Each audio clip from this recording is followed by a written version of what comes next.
Meus amigos, a Copa do Mundo acabou, o Hexa não veio, mas vou te falar que a gente conseguiu. A gente, enquanto internet, fez algo inacreditável e muito impressionante. Quando eu ainda trabalhava numa operadora, eu lembro que ela começou a fazer um projeto de TV por assinatura e eu visitei vários fornecedores de soluções que traziam questões de vídeo sob demanda, transcoders, uma série de tecnologia, e ali eu vi que o futuro da transmissão, do consumo de conteúdo era a internet. Então, aquilo dali era o futuro, só que não é mais o futuro, é o presente. Então, os números da Copa mostram que mudou completamente o que a gente enxerga do futebol atualmente. Por exemplo, eu falei no primeiro vídeo lá das previsões do tráfego da Copa, eu mencionei que na Copa de 98, durante a disputa de pênalti entre Brasil e Holanda, o tráfego no segundo tempo daquela partida, chegou a bater 0. Então assim, naquela época a Copa acontecia fora da internet. Hoje a Copa acontece completamente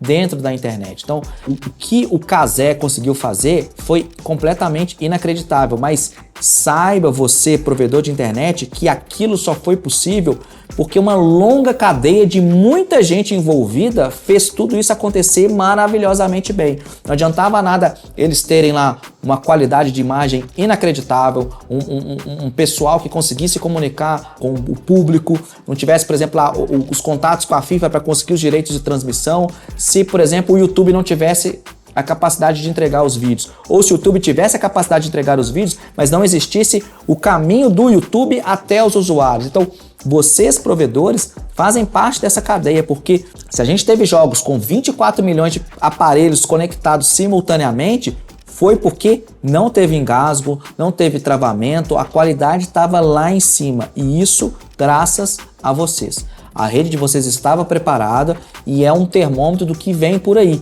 porque a gente comparar o pico de tráfego da Copa de 2022, tinha sido no jogo da eliminação do Brasil, com 6 milhões, até aquele momento a maior live da história do YouTube, nessa última Copa tivemos um jogo com 24 milhões, então assim, 4 vezes mais aparelhos conectados. Então você imagina que para a próxima Copa vai ser algo muito maior ainda. Lógico que não vai ser um crescimento de 4 vezes, mas nós vamos ter jogos talvez com 30, 40, 50 milhões de aparelhos conectados simultaneamente. Vamos pegar o jogo da semifinal, que foi o recorde da maior live da história do YouTube, com mais de 24 milhões de aparelhos conectados simultaneamente. Pela televisão, basicamente, é um sinal que pode ir para 1 trilhão de pessoas que estão no alcance daquela antena que está transmitindo aquele sinal. Já quando a gente está transmitindo através da internet, cada um desses 24 milhões de aparelhos conectados precisou de receber aquele tráfego. Então, a escala que foi preparada para que tudo isso aconteça de maneira fluida foi muito legal. Então, só para vocês terem uma ideia, imagine que, por exemplo, 24 milhões de aparelhos conectados, a gente tivesse lá, por exemplo, 2 megas de tráfego em média por cada aparelho, porque você vai ter, por exemplo, gente que vai estar vendo no celular, vai consumir menos banda, você vai ter gente consumindo em televisão 4K, que vai estar consumindo mais banda. Então, a gente botar uma média de 2 megas por aparelho, nós estamos falando de quase 50 terabits de tráfego rolando. Então, assim, não tem como empurrar esse tráfego todo a partir de um único local. Então, a estrutura que o Google investiu e que vocês, provedores, investiram, permitiu isso acontecer. Então, bata palma para vocês mesmo, porque vocês foram foda, muito foda mesmo. Eu fico muito emocionado assim de entender o que a internet virou.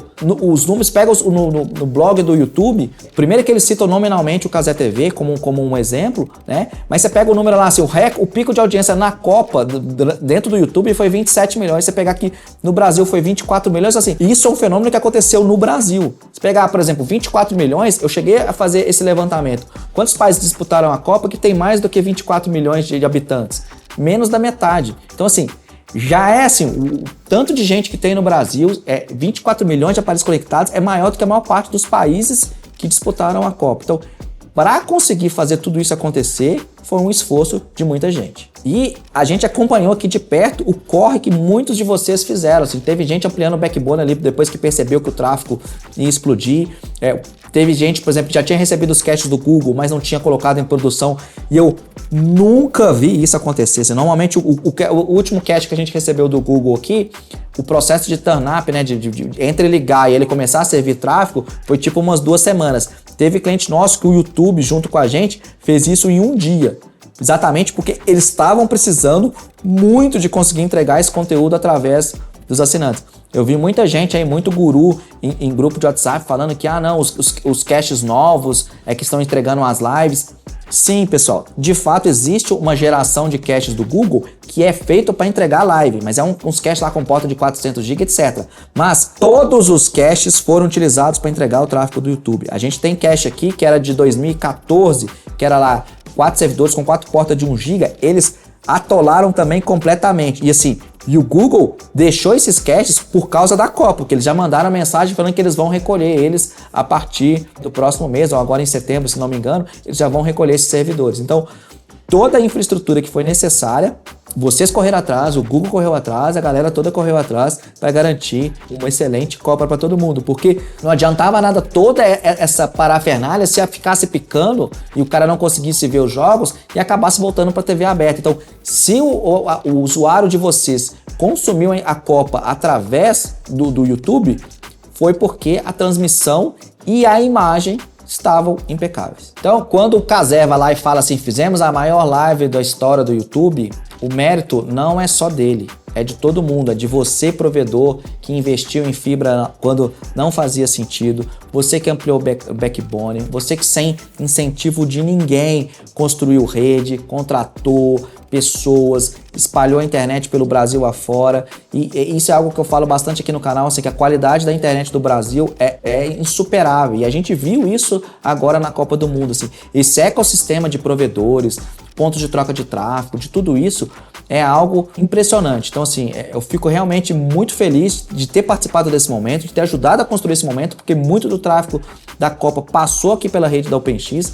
Inclusive, ver o vídeo que a gente postou semana passada, que a gente trouxe um apanhado de como foi o tráfego da nossa rede durante a Copa do Mundo. E se prepare, porque assim, o usuário vê o jogo, mas por trás dele tem toda uma infraestrutura. E o streaming veio para ficar.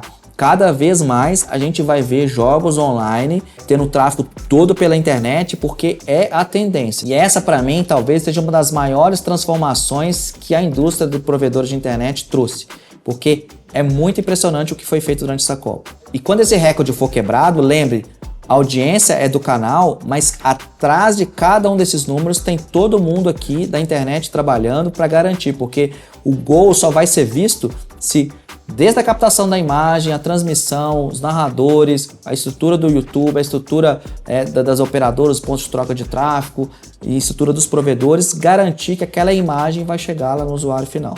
Grande abraço e até a próxima Copa. Tomara que comemoremos o Hexa.